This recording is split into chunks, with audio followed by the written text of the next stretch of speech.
Hello, everyone. If I could have your attention, please.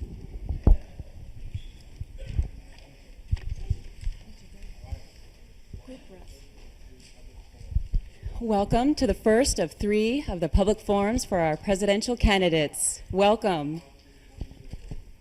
It's hard to believe that we just begun this process 1 year ago, and here we are today. And we believe that we have chosen the 3 candidates that are most in line with what you are seeking.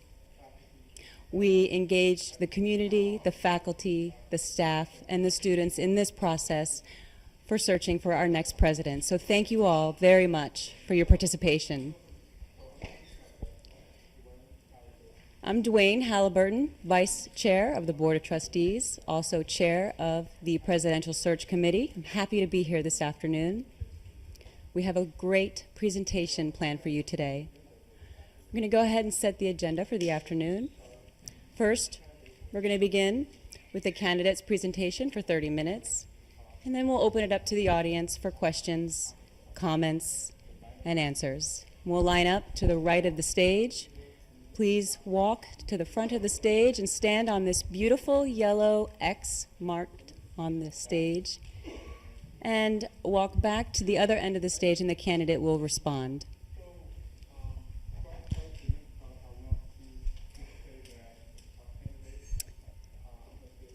I would like to say a few words about our candidate, and certainly you'll learn more about her during her presentation. Our candidate, Roberta Cordano, got her undergraduate degree in Marymount, Wisconsin, her law degree from the University of Wisconsin. Early in her career, she worked for the Attorney General's office, and from there she moved to the University of Minnesota, where she served as the Director of Disability Services and later worked in healthcare innovation. Currently, she is the Vice President of Programs for the Amherst Wilder Foundation. So there's plenty more I could share, but I'd like to save the opportunity for her to share with you. So without further delay, I'd like to ask our candidate, Ms. Cordano, to please come to the stage. Thank you. Greetings. Thank you very much. Thank you for your warm welcome. Thank you very much, and welcome. Wow. Thank you for coming. I am absolutely thrilled to be here with you today.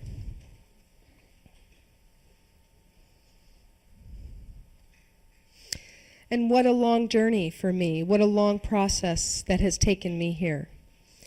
I want to thank each and every one of you who have contributed to this process, the Presidential Search Committee, the board, and all of the staff who have made this possible. I have really felt your generosity today and yesterday, and I have felt it very sincerely and deeply. So thank you for your welcome and your support in these last couple of days.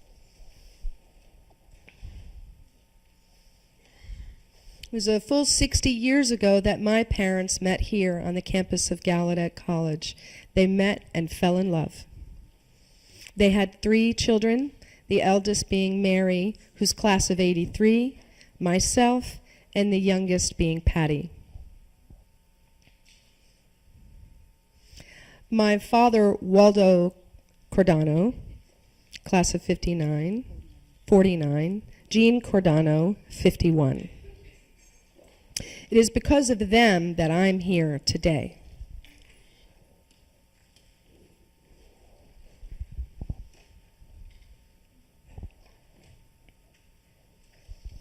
When I'm done with my presentation today and when we're done with this process, I hope that you will invite me to be the next president of Gallaudet University so that I can serve you and the world over. I've been asked to do 3 things today. Firstly, to introduce myself, to share a bit of who I am. I know that many of you do know who I am, and you know my family, and you may also know that I have a nephew who's in the audience who's due to graduate very soon. So let me talk about myself, and I will. I was also asked to address this question.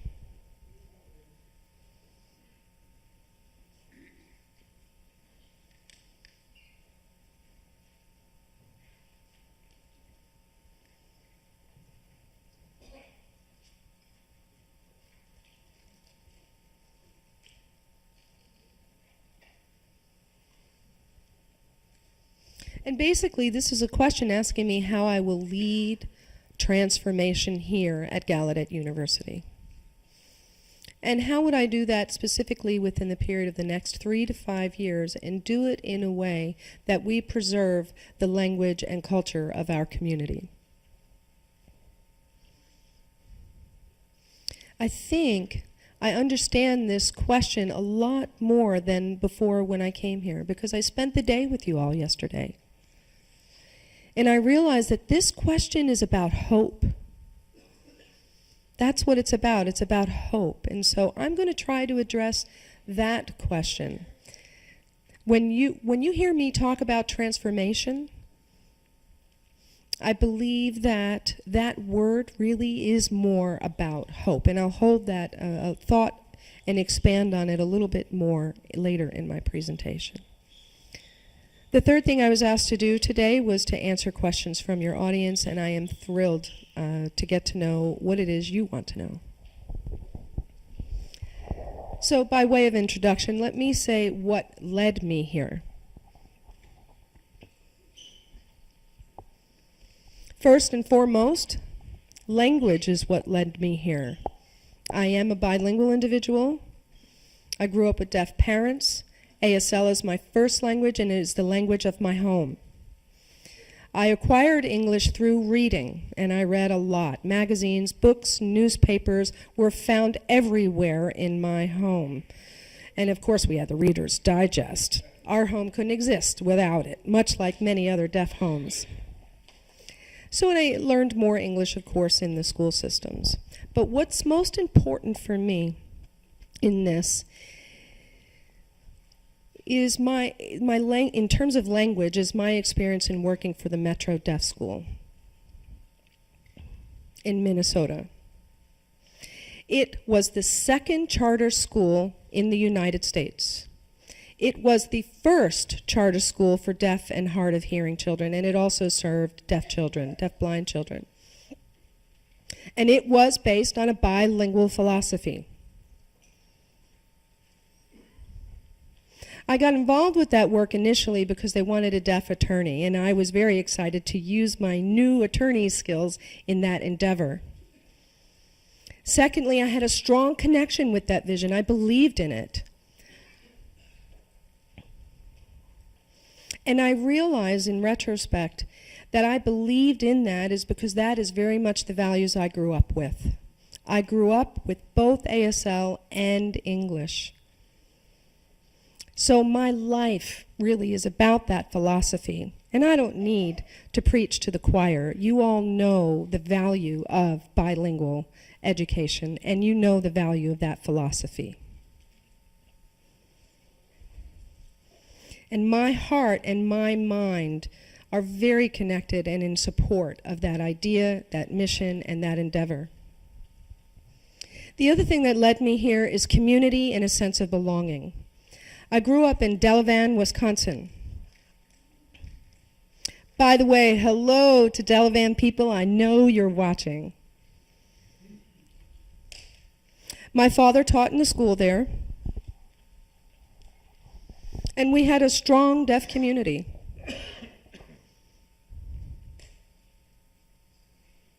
Everybody raised everybody. Okay? None of us was raised by just a set of parents. We were raised by the whole community. I learned a very important lesson in this. I learned that when we work together, we will be successful. I've got an example for you. Anytime anybody in our community would graduate from high school, of course, it was time to celebrate and have a party. But those parties were not thrown by the parents alone. It was thrown by the whole community of women. And then it was time for the next son or daughter to graduate. That same community of women threw a party for that graduate. I learned that value in Delavan. That value is in all of my life. It is part of who I am. It is part of my DNA.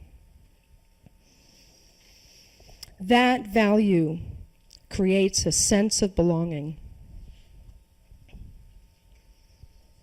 The third thing that led me here is my experiences in a multitude of environments and sectors. You know that I did have a law experience. I was a prosecutor for 10 years. I was the people's lawyer for the state of Minnesota. And in that work, I led transformation for the people who were speaking languages other than English, 91 languages in Minnesota, by the way. And they brought me in to work in a commission to develop a new system to give access for people who spoke languages other than English. And they invited me into the process because of my background with ASL. And I brought my language and culture experience to that whole process. We created a system that guaranteed access for everybody who needed access to the court system, regardless of what language they spoke. Okay, so we developed this rule, and which is fine, but a rule is just words, and we knew we needed to put some substance into it. So we also created a fund that made sure that interpreters would be available for any of these court proceedings. And we made it so that court clerks could be incentivized to provide interpreting. They would know that the funds in the process was in place. So we removed any barriers for access for all people from 91 communities in Minnesota. It was an honor for me to be part of that transformation. So I did that work for 10 years, and then I moved to the University of Minnesota, which is considered one of the big 10, universities in the Midwest. There's over 55,000 students there. It's a wonderful place to be. It was there that I learned how to manage and lead in a higher ed arena. I learned about higher education and enjoyed it a great deal. While there, I led transformation processes again.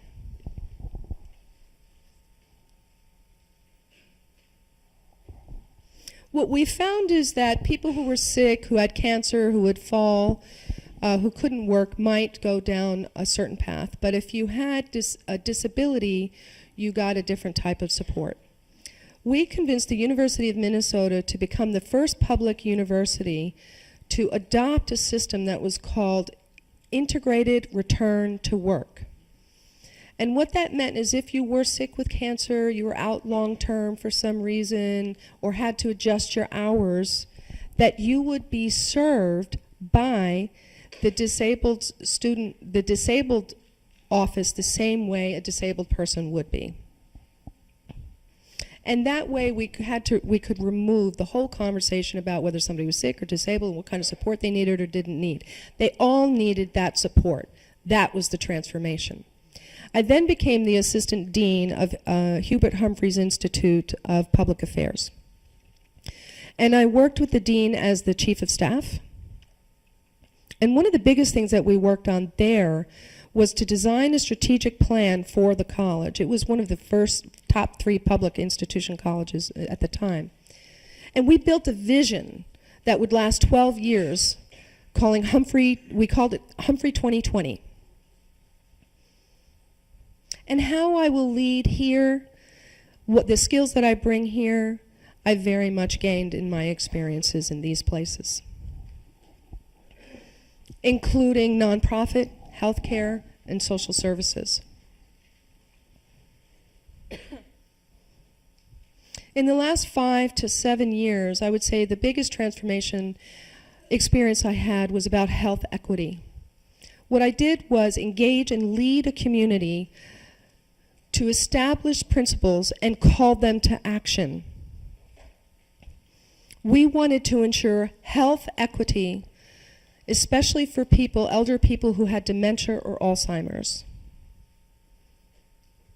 I was the person who was able to engage the African American community, the Latino community, the Asian community, and the deaf community and pull them together and work together over a 2-year process to establish a philosophy and a service. And we called it Act on Alzheimer's. It was a beautiful community event, which I led. Now, we developed this philosophy and vision, and it has been shared and become a national model for health equity.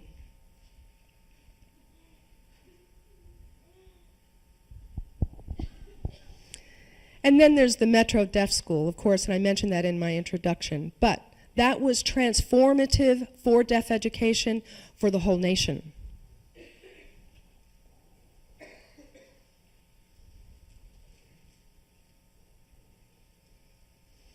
Here's the second question.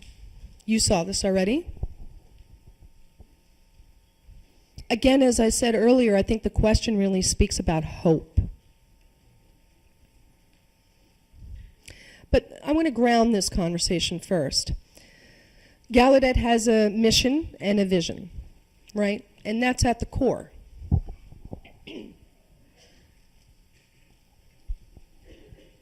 And when you examine your programs, your departments, and so forth, you need to look at where are your values.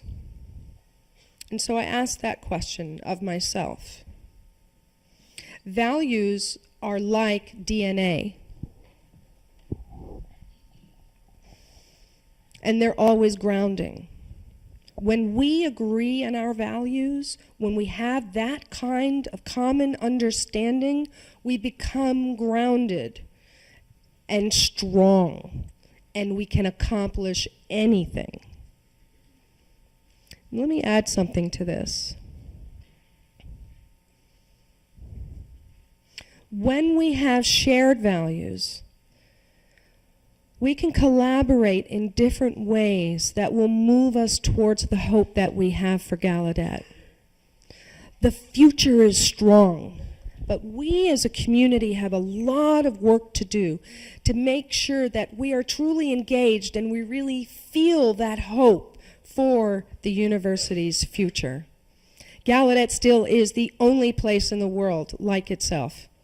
So we have to know our values.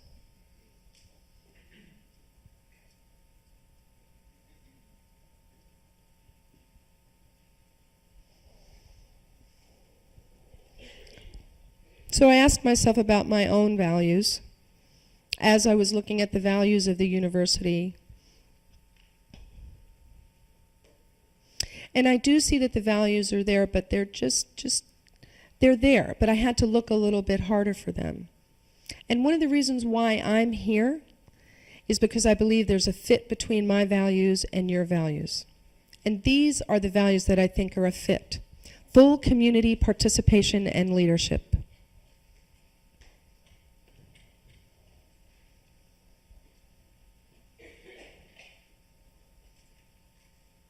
These are deaf community values. We live and breathe these values. That's why this search process has been successful. It's because it's involved all of you from the very beginning. You answered a survey that produced these questions. I am now answering your questions.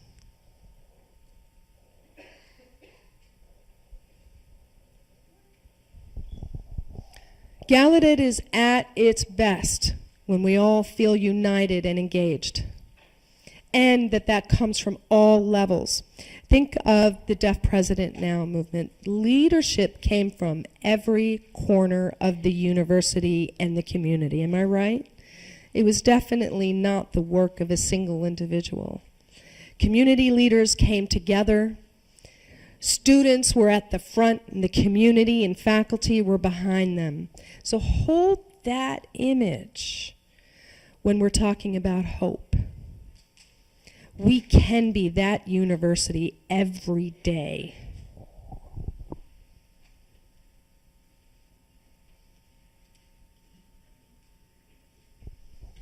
Here's another value that's very important to me.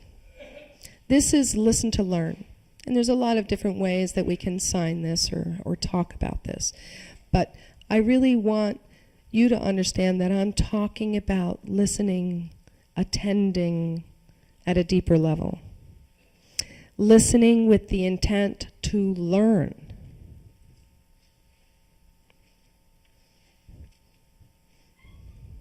And this is what that looks like, that value and that practice. When I'm engaged here, I make a commitment to truly understand the other's perspective. I am not prepared to agree or disagree. I am just invested in understanding. And only then can I really form a point of view. And then I'm also able to understand multiple perspectives. And then we can all come up with an idea together. Again, that mutual respect, that engagement. This is a core value of mine. And I have definitely seen that demonstrated here at the university over the last 2 days as well. And when you do this, this is where the magic happens.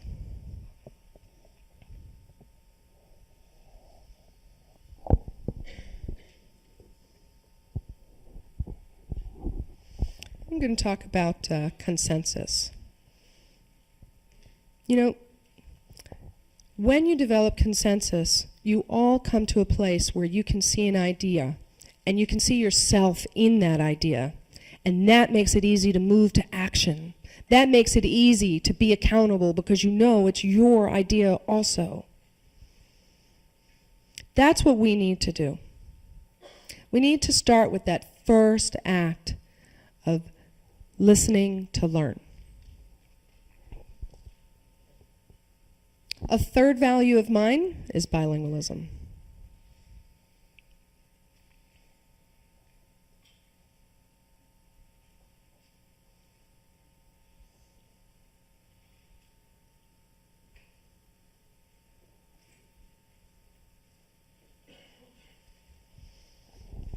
The only thing that I really have to add to this, when we're talking about bilingualism at Gallaudet and all the different ways that it touches our work, we have to make a sincere commitment to be sure that that movement comes from the heart of our deaf experience, our language and our culture, ASL and our culture. It has to start with that at the heart of our efforts. We cannot lose sight of that. We always have to ask ourselves again and again, is it there in what we're doing? And if we can't answer it with an emphatic yes, we need to start over again. Our culture and language must be at the heart, at the core, at the beginning of these efforts. And if it is solidly there, then we can begin to talk about how to adapt to the world of spoken languages. We can ask ourselves, do they really understand our experience? Have we shared it fully?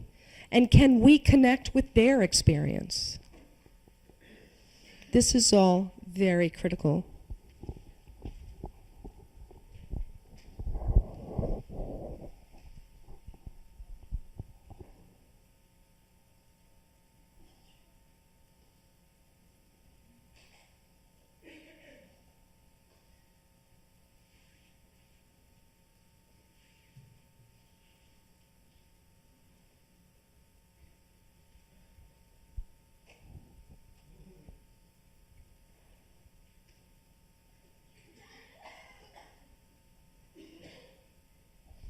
You as a deaf people understand what it is like to be oppressed. You understand what it is like to be isolated and marginalized. We've got to take that experience and transform it so that we can build something positive out of it. Build something that is welcoming, inclusive, and engaging. We cannot repeat the oppressive behaviors that were so hurtful to us. Yes, that pain was very real, and in that healing we need to open up ourselves to others.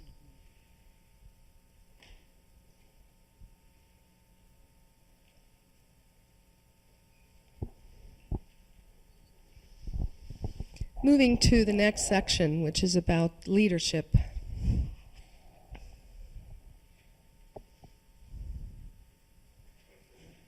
I'm not one to stand up here and tell you this is what we're going to do and this is where Gallaudet is going to go. I know a lot of people like that. They would like to know what I think and what my opinion is, but that is not my leadership style.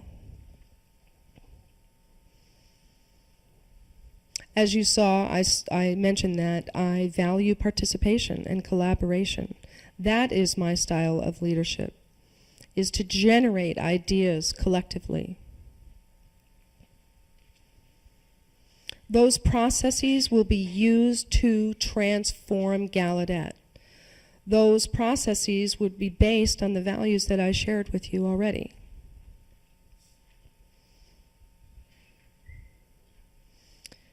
Now, let me back up just a little bit. I know that Gallaudet has a strategic plan right now, and it's been extended to 2016. And the next president will be coming in and leading you through a process of developing the new cycle, the new strategic plan, and working with the Board of Trustees. What an absolutely wonderful opportunity for us to come together as a community. What a wonderful opportunity. This generates hope for us to work together and make real change.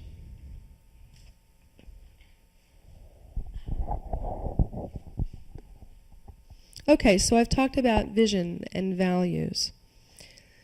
Let me talk to you a little bit about how I see this opportunity. I've reviewed your strategic plan. It's a good plan.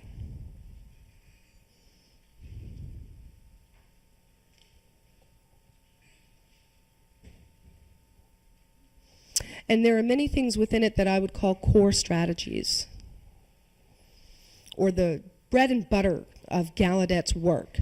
You know, you come in, we're teaching students, and we're graduating students, and we are admitting new graduate students. We are helping students find jobs. We're growing faculty. We're doing research.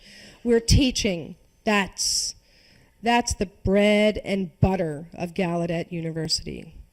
These are the things that are key to succeeding, and without those as strong foundations, then Gallaudet would not exist or survive. Okay, so that's the key work, that's the bread and butter, and our community has to be very clear and identify what is the bread and butter, what are those foundational pillars that will make our university strong. And your strategic plan is a place where we can start that conversation.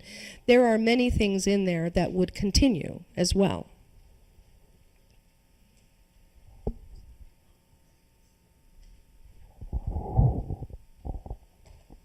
Student experience and academic preparation as a core strategy. Also, improving enrollment is listed, of course, retention, graduation rates. Again, we see bilingualism and fiscal health. That's very important, right? If we do all the right things to strengthen our finances, then that will strengthen Gallaudet as a whole. Branding and communication. Core of research and teaching.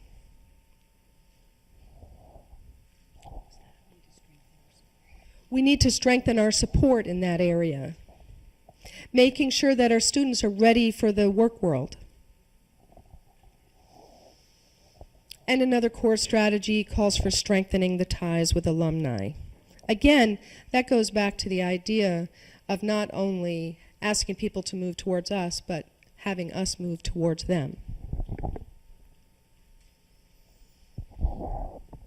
And to nurture a positive climate here on this campus. So these are the pillars. This is the foundation.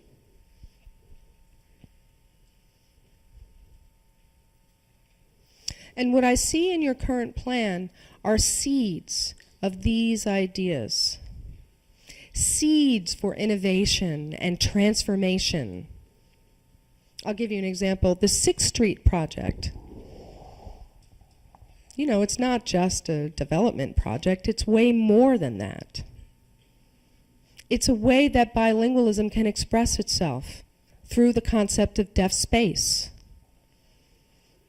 All the dots are being connected, all the different ideas that have been generated. Now, the secret for me is to identify what all those different seeds are that have already been planted, and then to make sure that I can nurture them and water them and then help them see how they relate to each other.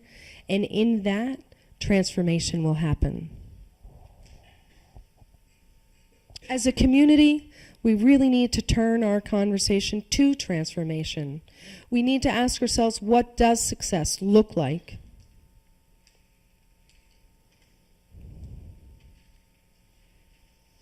How do we find our magic? Or we can say, how do we find our hope? How do we find our hope? How do we transform? The first step is to talk with each other in sincere, open dialogue. And to make sure that all perspectives and all points of view are on the table. If we do so, the path of transformation becomes clear. Measure what you want to change. Why is measurement so important? It's important because we all want to know that we are progressing, especially at those times when we feel like change is moving very slow. It's nice to turn to some sort of document and see, oh no, indeed, change is happening, and that can support success. So that's why it's so important to know what your successes are and to measure them. Build commitment to action. You have a plan, and then you need to commit to the plan as a community. If that commitment is strong, the rest will flow easily. And then we can celebrate and recognize our success. These are all key pieces of the transformation process. Transformation is a really big word, and maybe it feels a little intimidating, but in fact, it's not new to the Gallaudet community. Gallaudet is really familiar with transformation, and here's one exquisite example. I want to share a story with you that many of you may not know. It's about how DPN reached its arms way out to the rest of the nation. I was in school during the movement. I went to law school in 1990. And when I graduated, we figured that I was about the 17th deaf person to become an attorney in the nation. And that was 1990, okay, just the 17th, okay? And then DPN happened.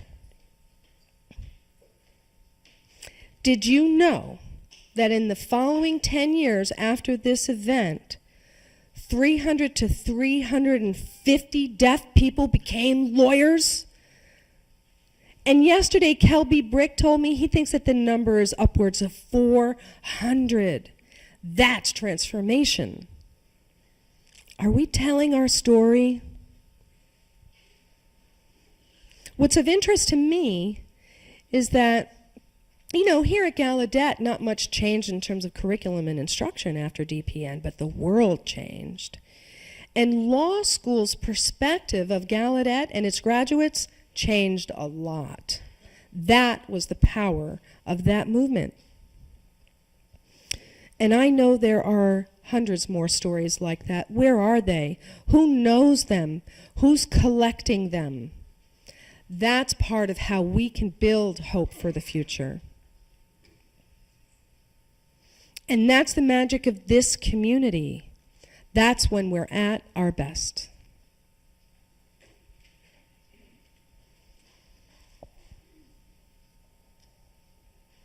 You know, people often want to know my opinion and what I think and so forth, and as a president, and I understand that's part of my role. But I am not here to tell you what to do. I am here to have a conversation and to plant seeds. I am going to take a couple of chances with you today so you get an idea of how I think. Okay, and I have a lot more, but I'll share two with you today.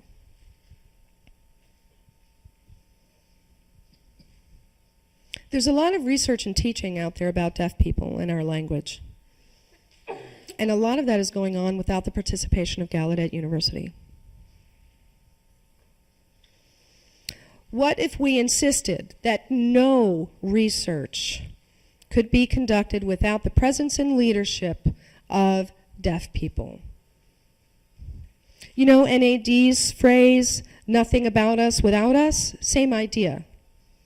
No research without us.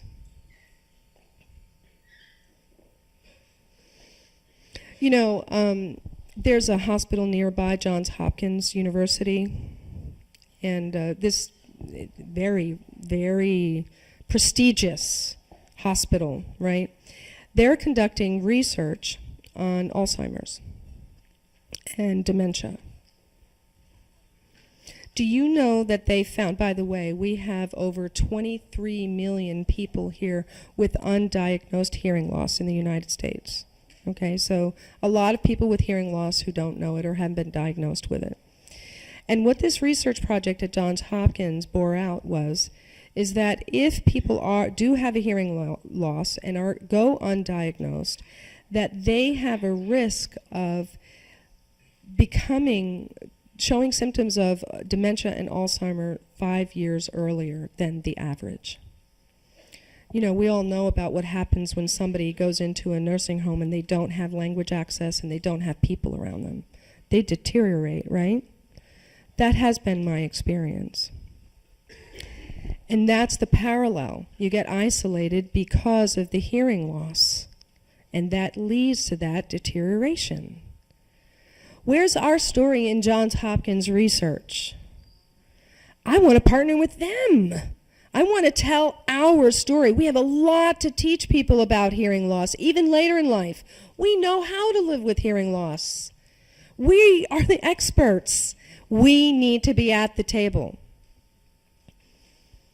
So that's one vision I have, one way to transform the work that we're doing here and in the community on a national and international level. So that's an idea. And again, it's not a directive, okay? I would need to know more about your response to this and how you feel about it and your ideas. Secondly, my second idea is no barriers to entering Gallaudet. I know that funding is an issue. Some families can't afford to send their young adults to Gallaudet University. And if they can't, how can we make sure that there is funding available to make sure that any student who wants to come to Gallaudet can? I know some of this picture is about vocational rehab. I know perhaps what we can do is help them be more of an ally. Help them understand what it is that we have to offer. Help them understand why it's different. Help them understand how full access is worth their money and why they should send those students to this university and why it is truly exceptional. And let us work with VR to make sure that all of these students can come to Gallaudet and have Gallaudet lead that conversation with VR. Again, this is an idea. You can see how strongly I feel about it, by the way. But I, again, really welcome other perspectives. This idea of no barriers really starts with our babies. As soon as they're born, we know they're all learning through their eyes and their hands. And we have to think 20 years ahead. We know that babies all over the United States are learning sign language from their hearing parents about, I want more cookies, because they can't talk yet, right? And yet the deaf babies are not allowed to access their own language. They're not allowed to learn through their eyes and their hands. That's the pipeline. At the Metro Deaf School, we generated some hope. I know there's a way. I've seen it. At the Metro Deaf School, had about a $5 million budget. And they are self-sustaining. And it's a bilingual institution. Why don't we have 100 of those types of schools in the country? Why don't we build the pipeline It's a dream. Is it possible? You all can help me decide if it is or not. Here's my commitment to you. As president, I would lead needed open dialogue and be a champion for your ideas and perspectives. And your energy and your passion. I promised that I would foster and support leadership, participation, and accountability throughout our community. And this is what I would ask us to promise to each other, so that we can hold each other accountable for our vision that we build together.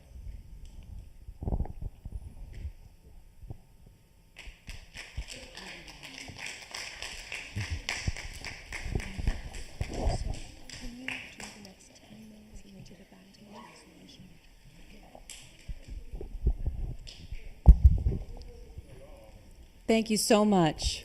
So moving along, we're going to open it up now for questions and comments. I have two people from the PSAC committee. Dr. Dennis Galvin is helping us this afternoon. He will be managing the time for the questions and answers. And I would like to talk about how we're going to manage this.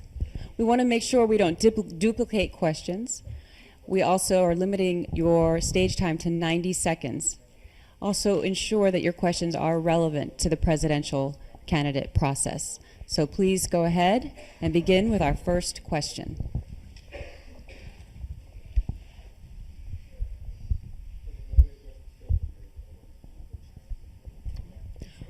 We have a very tight schedule today, so we want to make sure that we keep on time. Okay, and we have our first question.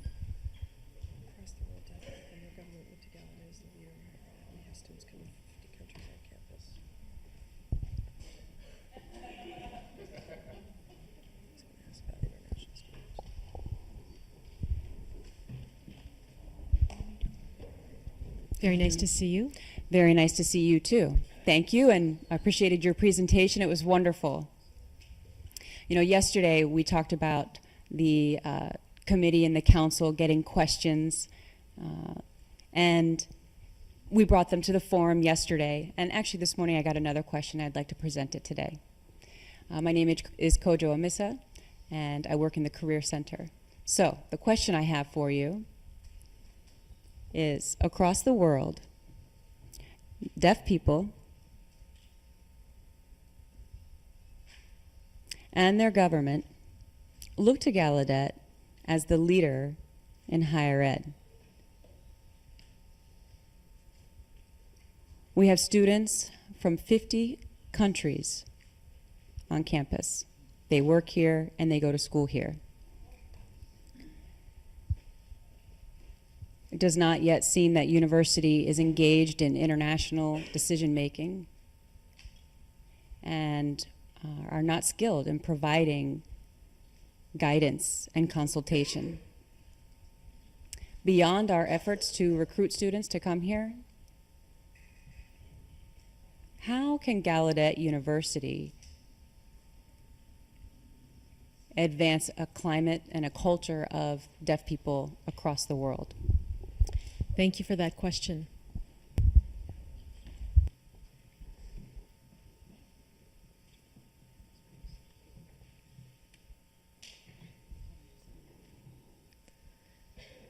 You've spoken to the fact that people come from 50 different countries, and I know that counting the students and faculty and staff and employees, I'm sure we would see that they would come from every aspect of this country, and I know there are a number of employees here. So in response to your question, how can we be more engaged in the world, and how can the world be more engaged in what's happening on our campus?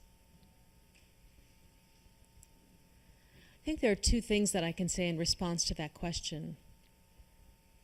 First is, when I interacted with the faculty, undergraduate students and graduate students, I know that there's a wealth of knowledge here. And with that, I'd like you to share with me your experience What are the values of people from your cultures, from your country? You live and breathe that culture that I do not. I would ask you to teach us what it is that we need to know about your culture and your home. We are a learning community, and in so we need to learn about deaf people around the world, not just deaf people from the United States. You share a different perspective. I reread Gallaudet Charter.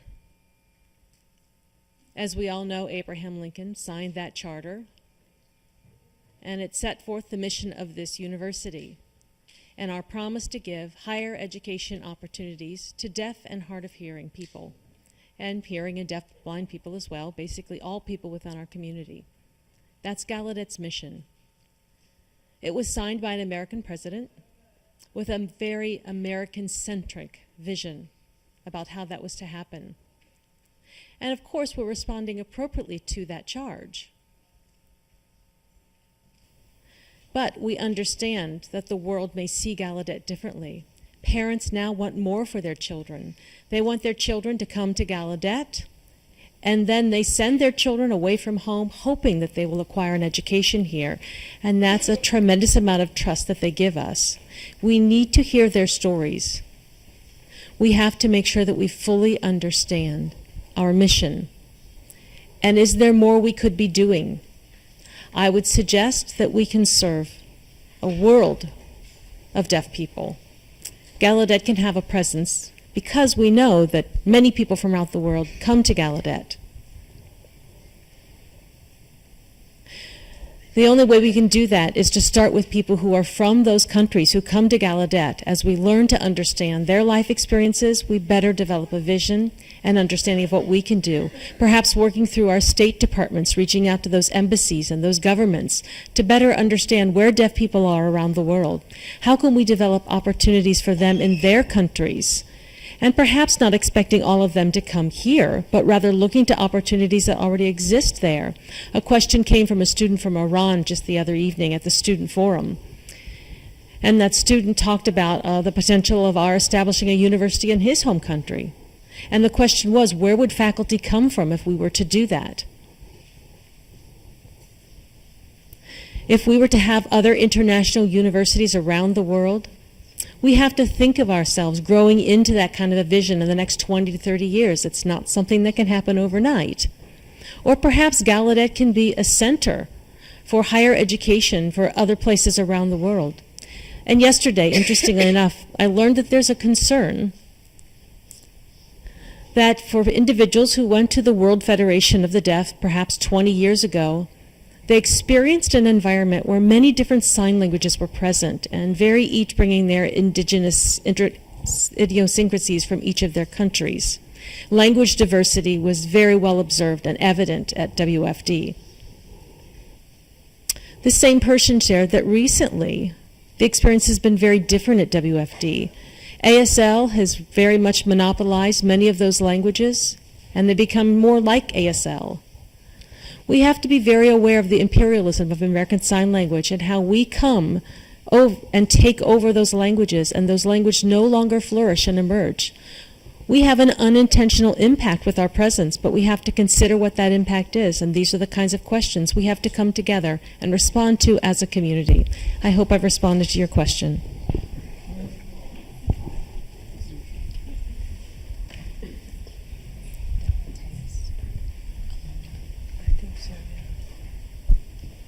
Hello, Hi there.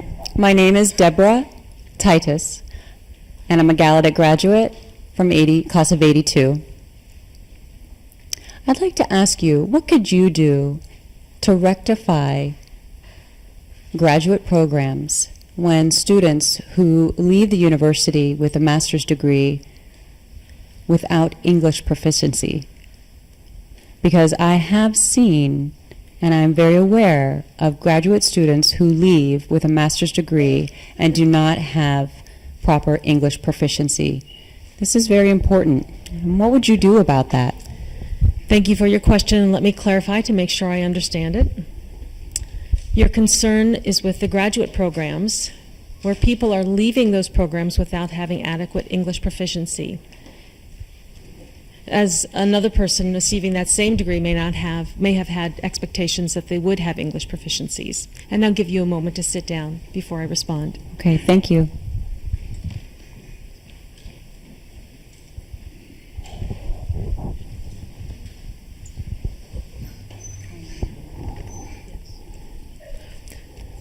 So my first answer to that question is that it is for us, we people who are deaf, who are bilingual, being both fluent in English and American Sign Language, to recognize that our perfection with these languages came much later.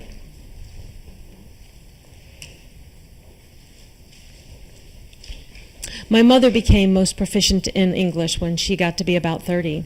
She was out working in her career, and I recognize even with myself, my writing skills emerged greatly when I went to law school because of the rigor that was expected of me.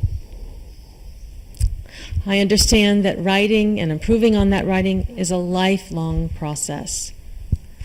Every student, including every graduate student and every alumni of this university, each and every one of us, would hope that English writing skills is something that we could master by a certain age. But we have to recognize the truth is it's something that we continually work to acquire. Of course, we want to make sure that students progress quickly through our program and that they graduate with their master's degree, but we also have to make sure that they have sufficient training. Are Gallaudet students having enough opportunity to be trained in this area? How can we practice our writing skills? Writing is one of those things that you get better at the more you do. The more you practice, the better you get. It's sort of like basketball. How many of you out there are basketball players? Oh, come on, let me see a show of hands. I know some of you out there must play basketball. So would you not agree that a rule of thumb is when you play basketball, you have to practice. You have to practice that drill over and over 1,000,000 times before you're able to dribble adeptly. Is that not the case? I mean, maybe after 1,000,000 trials, you might become very, very talented. And English writing is the same. The more you write, the better you get. So you have to write. Many students come to Gallaudet without having a lot of writing practice themselves. And I think Gallaudet should begin with the parents, reaching out the community, where they have deaf children who should be encouraged to practice writing with one another. Brian Atwood, my former boss, taught me something. He would write letters to his daughter, and that left a mark on me because how wonderful it is to be able to have this written communication between a father and a daughter. I wrote a lot. I know that I saw many times that my sister would send letters to her parents or our parents from the School for the Deaf.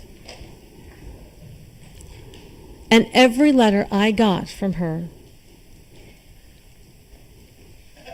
until she was the age of 42 came back with critical changes that needed to be made.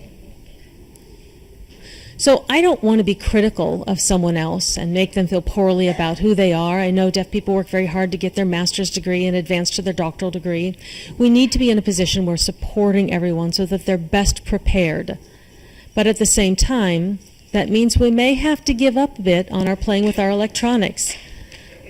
Playing Minecraft or whatever other games people are playing on those electronic devices, putting those away and instead coming back to writing, and writing through communication will just lead to us developing better skills.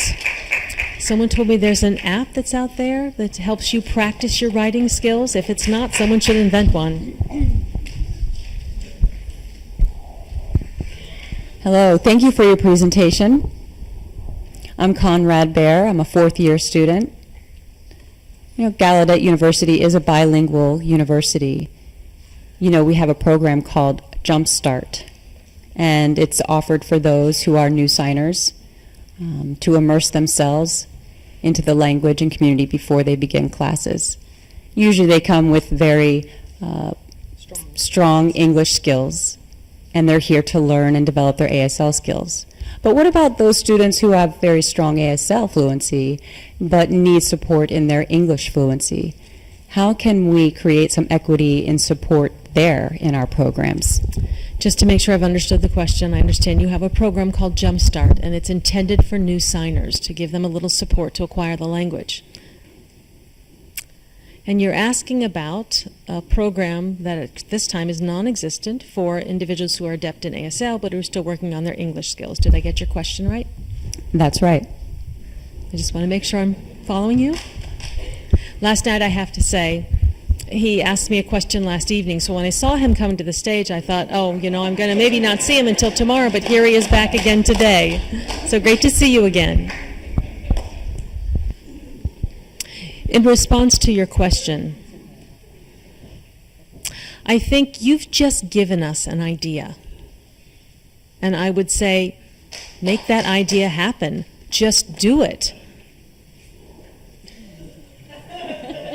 Honestly, I agree. I think it's important. I think it's a question to ask. Why isn't there equity of people building up English skills? We should value both of those skills equally, and it's non-existent, and so it makes sense to me that we should just do it.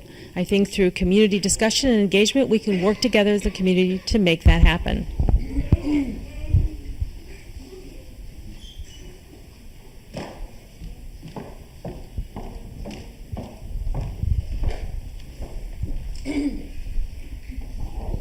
Hello, I'm Karen Cook, Director of the Career Center here at Gallaudet. My question is related to the Career Center, but also it applies to everyone here at Gallaudet. Today, parents are looking for the right college for their students and children to attend. They're seeking a return on investment, and they're expecting that their child will get a job after graduation. There's a lot of pressure now on colleges and universities to be able to show evidence of positive career outcomes. Gallaudet shares similar challenges with those outcomes. We also have other challenges of high unemployment rates for deaf and hard of hearing people in this country. I'd like to know what your strategies could be for possible collaborations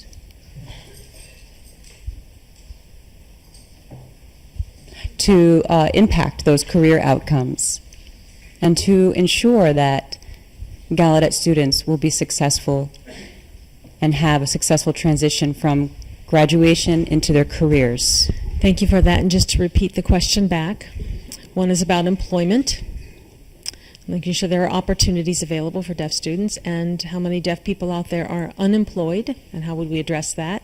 Secondly, you talked about ROI, return on investment. Parents are looking to Gallaudet to support them to make sure that their child is going to get a job after graduation, that they have a successful career. So how can we provide better support in that area? And I think I'm missing something. Oh, potential collaborations to improve those kinds of... To prepare our students. Okay. And finding jobs, that's right. Thank you very much.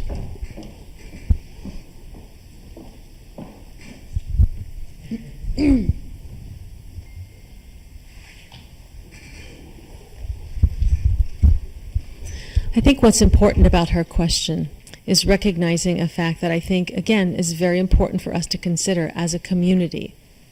The Americans with Disabilities Act, the ADA, was passed 25 years ago. We've just, in fact, celebrated the 25th anniversary of that legislation. The ADA has certainly been good for us in a number of ways, no doubt about that. But it's also killing us, too. It's killing employment opportunities for all of us. And so why do I say that? I have a theory about this. When a business or government entity or nonprofit has to install a ramp in their building, that's a one-time expense. I was on the board, CEO of a management team, and I understand that this is a simple one-time expense that has to be paid. But for other services, there are other costs associated. So for the Wilder Foundation, about $70,000 a year are spent on interpreting services.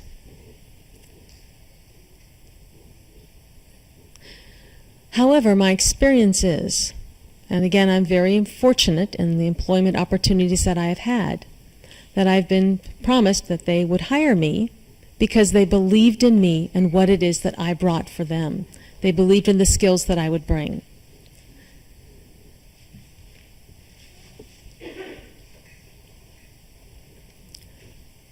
One of the best employers for people who are deaf or disabled is the government. But in 1990, when I got a job as the Attorney General at the Attorney General's office, this again was my first job, fresh out of law school. I was very excited about this, thought it would be a fun opportunity. At that time, 10% of state employers were people with disabilities, and I was one of them. Recently, another survey was conducted, again in the state of Minnesota, by the state government, and now under 3% of that population of the workforce are people with disabilities. 3%. So one of the things that I did since 2007, the Minnesota Commission on Deaf and Hard of Hearing and Deafblind People has worked diligently. Again, since 2007, we're talking a number of years, conducting studies. And just this past spring, I was able to testify before the legislature a number of times on their behalf to speak for the importance of establishing a centralized fund, just as we did within the court system. We were successful there in establishing the first accommodation funds for all state employees throughout the state of Minnesota. And the reason we were successful is, think about it. Who can blame a manager or a supervisor when they have to make a hiring decision about hiring a person, maybe to work in a certain area, maybe to disseminate new products? Should they use those monies to actually build rockets and disseminate products, or instead use those monies to provide accommodation services, interpreting services for a deaf employee? There's only a certain set amount of money.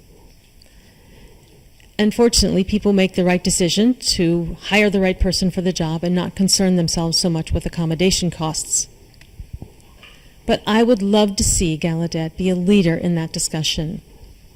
Is this a legal problem? Is it an economics problem? Probably people would say it's an issue of economics, or perhaps it's a policy problem.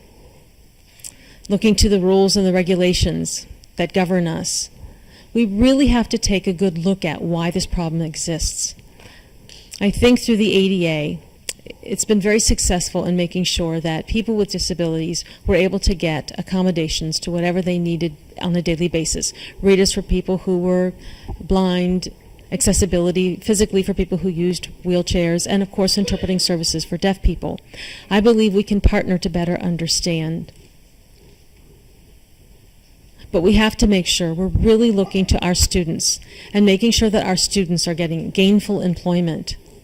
There are deaf people out there who cannot get the jobs that they want. And that's the question we have to address, is why is that not happening? We've learned a lot from the FCC in terms of the VRS business. 3 cents is added to each of our phone bills in order to subsidize the FCC to pay for VRS. Interpreters are available anytime, anywhere. From my mobile device, I can call VRS and communicate with someone. We really appreciate having this kind of access. So what we've learned from that is this is a model for access service for interpreters, anytime, anywhere. I can get an interpreter no matter where I am at whatever time at no cost to me. I know in Finland, they have a centralized fund that's operated through their government so that every family has a certain number of hours of interpreting services allotted for them, and they can choose to use those services however they prefer. We had an exchange student from Finland who stayed with us. And if she wanted to go out after school to bowl with some of her friends or do something that would be of entertainment, she could actually use those services of the interpreter to actually cover interpreting services for that kind of entertainment sort of opportunity she had. So we have a lot to learn from other countries in terms of how they're being successful. Now, in terms of career preparation,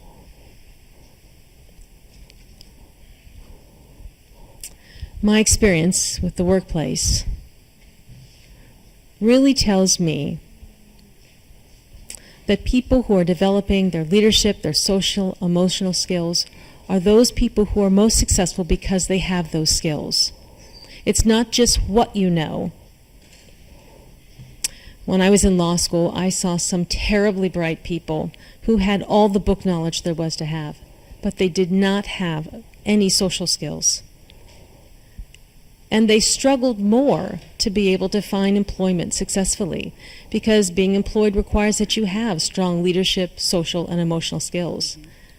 And that is a vital aspect of what Gallaudet can provide its students. Are we showing students that? Are we showing the outside world this is what we have to offer? Are we telling students that if you come here, you can participate in every aspect of college life, you can have the best education there is to be had, you can engage in everything that there is to make available to you, you can learn by doing, you can learn by making mistakes, and it's a safe environment for that kind of learning, so that we can come together and learn from one another in a barrier-free environment to develop leadership skills that will serve us very well. I met with the students last evening, and I think one of the best ways that I developed my leadership skills was through the Metro Deaf School. This was off-site for my job. I did this in my spare time, and I was able to work with the deaf and hard of hearing community, and we all cared about one another. If I made a mistake or made a bad decision, people were very, very quick to come and share with me that I'd made a mistake. Or perhaps they would tell me that I should have done something differently than I had, and it was easy for me to admit my mistakes. If those mistakes are shared with me in the right way, and I can adapt and learn from those mistakes. So we're constantly learning, and I learned a great deal from that experience. I spent 16 years in that capacity, and I owe a great deal of who I am from that experience. We had a person who was a top executive at 3M. She was actually on our board at Metro Deaf School because she had a deaf brother. And I can't tell you the contribution she made in terms of how much I learned from her. All the tactics and strategies, the way she considered problems and dealt with them. These were great learning opportunities for me. And I think we need to make more learning opportunities for our students just like that, so they can learn about the workplace here in this safe environment. And so I would ask our students, what it is that you want to learn? What are the barriers, frustrations that you're dealing with out there? Internships might be one way to learn outside of an actual full-time job, but you can learn those skills and really practice those skills right here at Gallaudet University. And again, I hope I've responded to your question.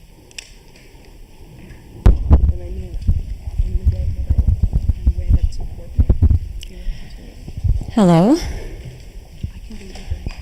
I would like to make just one comment. This is our last question. We do need to wrap up. Hello. I promise to keep my question brief. My name is Christian. Let me make sure everyone can see you. My name is Christian Vogler, and I'm the Director of Technology Access Programs here for the university. So my question is related to research, of course. You talk about transformation over time, and my question to you is, which areas do you see research being leading? I think it's very important for the health of the university. For example, VL2 and BL2 are engaged in researching language acquisition and cognition, and we have deaf people engaged in that project. We also are engaged in technology access services and programs for the future of our generations. We also have the Motion Lab that we are in development of, as well as the Genetics Lab. So we're always working with outside agencies, government agencies, and often when there are questions related to technology and communication access, they look to Gallaudet as a source of information. How could you envision Gallaudet building on that knowledge and research to strengthen the group and the work that we're doing today? To repeat your question, we have a number of different research opportunities and endeavors here. And you're asking about how can we ensure that these research efforts will continue and build on them. Thank you. Just wanted to make sure I understood your question.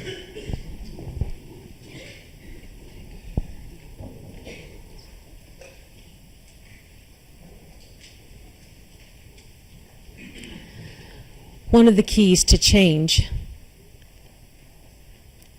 is to really think about how do we perceive a situation, and research is very important in understanding a situation. We can change the world if we really come together to research the problem, discover what we understand through that research, come to consensus on how we're going to lead that change, and that all comes from understanding the information that's gained from our experience. We look at STEM and other kinds of fields and the kind of research that's being done on the nation, and we acknowledge that that kind of information is out there. But I have to ask you, are we doing a good enough job at communicating what it is that we're doing and what we're learning around the country to others? What kinds of things do we need to know? What should we know? And do we have access to that information? We have to make sure that we're disseminating information at the same time we're learning new information. So when we get information out there about what we're doing, people will invest in us once they see the value of the research. Second comment that I wanted to make is in the area of healthcare. I've led some work in the area of healthcare research. I think it's been well established that if you have an R1 research healthcare facility, like treating leukemia, for example, and I'm sorry to bring this example up, but I did want to share with you, if you're treating someone with leukemia, this disease, research has come to understand. Let's say if you drink more orange juice every day, you may reduce the risk of getting a disease such as leukemia. But it takes sometimes 17 years to get that information out to the doctors, from the researchers, out to the hospitals, out to the medical care centers, before it can even be out disseminated and then put into practice. It's our responsibility to try and shorten that cycle so that information gets out to people in a much shorter amount of time. And where I worked, that was one of our goals, was to find the research and make it readily available to those who needed it so they can put it into practice as quickly as possible. And I put that into practice when I worked at the Metro Deaf School from 1993 to where they are right now. We can see the strength in that community that's built on bilingualism and a clear vision that's been set forth. But now, the information needs to come to us and strengthen our belief, and it's time for us to carry that belief forward. So it's a challenge to us. As we learn something new through our research here at Gallaudet, how are we sharing that information rapidly, getting that word out? Students shared with me one possibility. They said Gallaudet needs to do a better job of using social media. So my first thing would be to talk to people. Can we do this more quickly? Can we get information out more quickly? And we have to ask those people who are most interested in that work to make sure we're sharing what we have through social media and making inroads into our larger community. And I believe that will be key, and really increasing our investment in research is another way to go about this. There is no doubt that research on this campus will be critical to future Americans. This country is becoming more diverse each and every day, and there are more people who are experiencing hearing loss as they enter their 50s, their 60s, their 70s, and there are more of them than there are people who are able to sign. So they have to rely on their vision, and so there are many ways that we can help them better understand how they can communicate. We can share with them our knowledge and our experience, and we can contribute to the larger society in this way. This is one example of what's not yet happened, but is something for our future. I have to ask the question. Research, of course, is something that makes Gallaudet what it is. It helps us build our reputation in that we have research labs so that Gallaudet students, both undergraduate and graduates, can be a part of that research work. And that being the case, this is an inspiration. This is a place where we can see research happening, and even more so. I appreciate your question. Thank you so much for a wonderful presentation and your time. I know you've had an incredibly busy 2 days, and you've been on the hot seat. You now have time to cool off, if you'd like. And absolutely, you're welcome to make some closing comments. If I may. Just remember, The PSAC is accessible for any questions, and we are happy to review your questions and comments if you have any more. Thank you, Dwayne. First, I want to thank you so very much for this invitation to be with you and to speak to you this over the last couple of days. It's been an inspiration for me to be here. I believe the challenge for us as a community is to build our hope for the future, to build that through a plan, a strategic plan that will lead us through transformation of our community and of our university, so that we can share our experience to people around the world. Should you invite me to become your next president, I will leave and I will serve you well. Thank you very much.